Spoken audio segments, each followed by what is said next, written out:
दोस्तों, एक सवाल है मेरा आप सभी से। जब आप छोटे बच्चे थे तो क्या आपने एकदम से भागना शुरू किया था या आपने नन्हे नन्हे कदम लिए थे?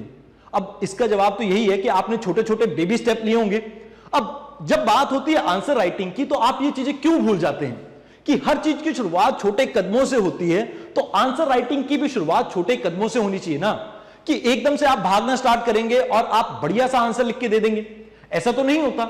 ऐसा तभी हो सकता है कि आपने जब बचपन से, आप अभिमन्यु की तरह बचपन से मां की कोख से ये चीज सीख के आए, और ऐसा तो दुनिया में कोई भी नहीं होता। बहुत विरले ही इंसान होते हैं जो इस चीज में महारत हासिल कर सकते हैं। तो आप प्रैक्टिस करने के लिए कुछ चीजों को ध्यान में रखिए। आप पहले दिन से ही आंसर राइटिंग कर सकते हैं अगर आप 4-5 बातों पे फोकस करें। फॉर एग्जांपल, पहली चीज आपको फोकस करनी है कि जब भी आप आंसर राइटिंग करते हैं तो आपको शुरुआत करनी है की डायरेक्टिव्स और की वर्ड से। आपको सबसे पहले उनका मतलब समझना होगा।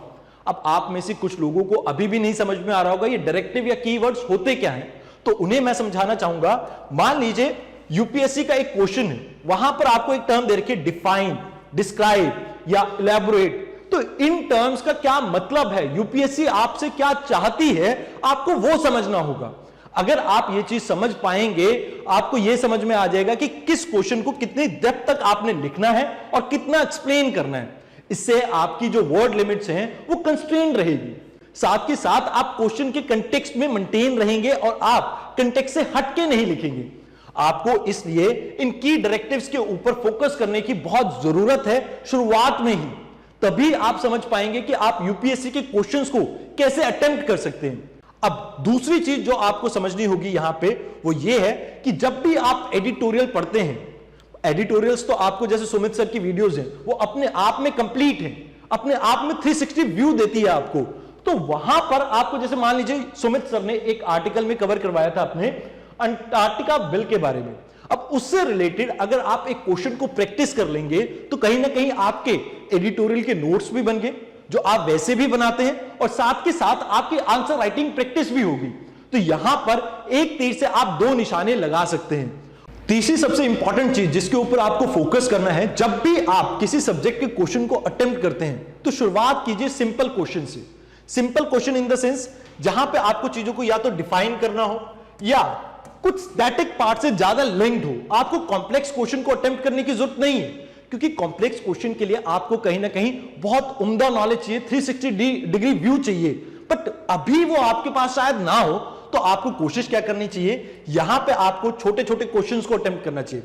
जैसे यहां पे आपसे पूछा हीट बजट क्या होता है, साथ के साथ आपसे पूछा कि टेम्परेचर डिस्ट्रीब्यूशन अर्थ के ऊपर किन चीजों के ऊपर डिपेंड करती है। अब आपको पता होगा जैसे सन से जो आपकी इनकमिंग सोलर रेडिएशन आती है और कैसे वो अर्थ से रिफ्लेक्ट बैक होती है, that is heat budget lemon term में बोले तो। अब ये जो आपकी टेम्परेचर है ये कुछ चीजों के ऊपर डिपेंड करता है। जैसे पहली चीज जिसके ऊपर ये डिपेंड करती है, जैसे लैटिट्यूड हो गया, एल्टीट्यूड हो गया, आपका कितना दूरी है सी से वो हो गया। तो इन चीजों को आप यहां पर इजीली डिफाइन कर सकते हैं क्योंकि आपने ये स्टैटिक पार्ट में पढ़ा है और ये क्वेश्चन आपके लिए अटेम्प्ट करना इजी रहेगा। अब चौथी सबसे इंपॉर्टेंट चीज यहां पर ये है, आपको प्रीवियस ईयर क्वेश्चंस के ऊपर भी फोकस करना चाहिए। इससे आपको यह पता लग जाएगा यूपीएससी किस कंटेक्स्ट में आपसे सवाल पूछती है।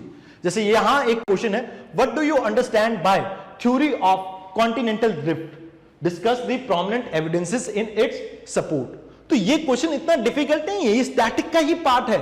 अगर आपने स्टैटिक ज्योग्राफी अच्छे से पढ़ी है तो आप इस क्वेश्चन का आंसर इजीली कर सकते हैं। तो यहां पे मैं आपको यह कहना चाहूंगा कि आंसर राइटिंग आप डे 1 से स्टार्ट कर सकते हैं, just like a baby step. But इसके लिए आपको इन चीजों के ऊपर फोकस करना होगा, इन 4 पार्ट्स के ऊपर। जब आप आंसर लिखते हैं तो उस समय भी कुछ चीजों के ऊपर आपको ध्यान देना है। जैसे क्या महत्व है आंसर राइटिंग का, क्यों मैं आंसर राइटिंग शुरू करूं पहले ही दिन से। अब आपको सबसे पहले पता होना चाहिए कि आपके दिमाग में जब भी आप किसी टॉपिक के बारे में सोचते हैं तो बहुत डाइवर्स व्यू होते हैं, बट इन व्यूज को आप कैसे ऑर्गेनाइज कर सकते हैं एक सिस्टमैटिक मैनर में, यह आपको आंसर राइटिंग ही समझा सकती है।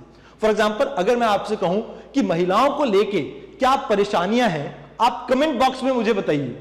अब इसको जब आप लिख रहे होंगे तो आप एकदम से 9-10 पॉइंट लिख देंगे, बट क्या आप इसे सिस्टमैटिकली ऐसे अरेंज नहीं कर सकते थे कि पॉलिटिकल इश्यूज क्या क्या हैं, इकोनॉमिक इश्यूज क्या क्या है, सोसाइटल प्रॉब्लम्स क्या क्या है, एजुकेशन से रिलेटेड प्रॉब्लम क्या क्या है, इकोनॉमी से रिलेटेड प्रॉब्लम क्या क्या है, अगर आप इस सिस्टमैटिक मैनर में इसे डिस्ट्रीब्यूट करेंगे तो कहीं ना कहीं आपके जो मार्क्स लेने की टेंडेंसी है या आपके जो मार्क्स आते हैं वो और उम्दा हो सकते हैं, बढ़िया हो सकते हैं। अब दूसरी चीज जो आपको आंसर राइटिंग की इंपॉर्टेंस बताते हैं, दैट इज टाइम मैनेजमेंट। आप सभी को पता है कि आपको 20 क्वेश्चन अटेम्प्ट करने होते हैं यूपीएससी के 3 घंटे के एग्जाम में। अब यहां पे टाइम मैनेजमेंट सबसे इंपॉर्टेंट है, बिकॉज ये टाइम मैनेजमेंट डेली प्रैक्टिस से आ सकते हैं, तो इसलिए आपको आंसर राइटिंग प्रैक्टिस करनी चाहिए। तीसरी इंपॉर्टेंट चीज, आपकी जो लर्निंग है उसको आप इनरिच कैसे कर सकते हैं। देखिए, किताबें आप हर रोज पढ़ेंगे और आप वीडियो लेक्चर्स भी देखेंगे, पर जब तक आप राइटिंग प्रैक्टिस नहीं करेंगे तब तक आपकी नॉलेज और ज्यादा इनरिच नहीं हो सकेगी, क्योंकि आपको यह नहीं पता लगेगा कि आपकी प्रॉब्लम एग्जिस्ट कहां करती है। और जब तक आपको यह नहीं पता लगेगा आपकी प्रॉब्लम कहां पे है, आप अपनी लर्निंग को कैसे बेटर कर सकते हैं। अगली इंपॉर्टेंट चीज है, that is learn from your mistakes. जब भी आप आंसर राइटिंग करते हैं तो आपको चाहिए कि आपकी आंसर राइटिंग इवेल्युएट हो, कोई उसे चेक करे। तो हमने भी यहां पर आईडीएमपी प्रोग्राम में यही किया है कि हम हर 4th वीक पे आपके आंसर राइटिंग का जो टेस्ट लेते हैं 20 क्वेश्चंस का, उसकी इवेल्युएशन करते हैं, आपको बताते हैं कि आपकी कमी कहां पे है, आप कहां पे इंप्रूव कर सकते हैं, और इसी चीज को यहां पे आप अपने आंसर राइटिंग में सुधार के तौर पे यूज कर सकते हैं। लास्ट है, प्रैक्टिस मेक्स यू परफेक्ट। जब तक आप आंसर राइटिंग की प्रैक्टिस नहीं करेंगे, जब तक आप चलना शुरू नहीं करेंगे, तब तक आप कैसे भाग सकते हैं, कैसे दौड़ोगे। क्योंकि यूपीएससी तो एक ऐसी रेस है जिसके लिए आपको दौड़ना ही पड़ेगा, क्योंकि इतना टफ कंपटीशन है यहां पे, इसके लिए आपको डेली प्रैक्टिस करनी ही होगी। तो इस वजह से आंसर राइटिंग आपको पहले दिन से ही शुरू करनी चाहिए, और यहां पे फोकस उन बातों पे करना चाहिए जो मैंने आपको शुरुआत में बताई थी, 4 चीजों पे। अगर आप उन 4 चीजों को दिमाग में रखकर आंसर राइटिंग की प्रैक्टिस करेंगे तो आने वाले समय में आप भी आईएएस आईपीएस लग सकते हैं। तो आज की इस वीडियो में इतना ही, धन्यवाद।